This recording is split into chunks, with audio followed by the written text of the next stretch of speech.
Hello, my name is Curtis Ridenour, and for this project I chose to use the IDE IntelliJ, and I selected that because you can get a download that will allow you to work with Node.js.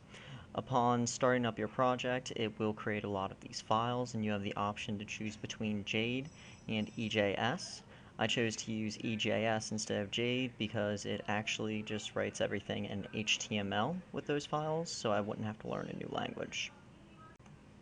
So as an overview for what I've done for this project, you can actually see this is what my web page looks like. I have a header up top that's actually an include file, and then I have just a standard HTML looking kind of setup where I put in captain's log, the date, and then I actually have text being read in from a text file that I'll show you in just a moment, and it is displayed onto the screen.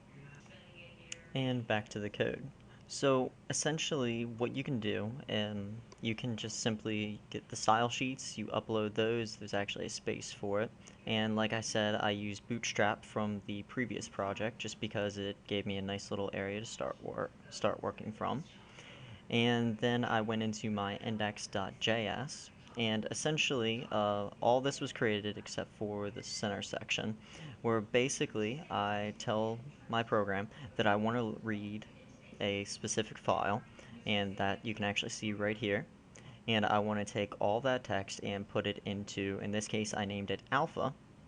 I want to put that into that variable, and then once I get down here to this bottom part, I say that I want to send my alpha variable, which contains all of the string from the text file, and I want to send that over to index. So whenever I get over to index, which is right here, index.ejs, you can see that I grabbed it right here. In this case I called it mega, and it will output that entire variable. Additionally, I also created my header file that I was talking about, where it's just basically a bar going up at the top, and I included my name. That was included in the index.ejs by simply writing an include statement right here. And my background image, I actually just put my pirate JPEG right here, and I selected to use that as my background. And just to show you all again, this is essentially what it ends up looking like, and it is scalable just like the previous project that we worked on. So I encountered a number of issues whenever I was attempting to complete this project. Number one, I had difficulty finding an IDE that worked appropriately. I first started out with Visual Studio, but I ran into numerous little issues with actually getting it to write correctly. So I ended up switching over to IntelliJ. Also, I had a lot of issues getting it to actually read, and what I'm talking about, the text file, where I wanted it to read essentially the contents and then display it on the screen. I had a lot of difficulty in getting that to work. However, I ended up doing a lot of outside research, and it all came together quite nicely. Lastly, I had to do a lot of research in order to get this project done, which was pretty daunting.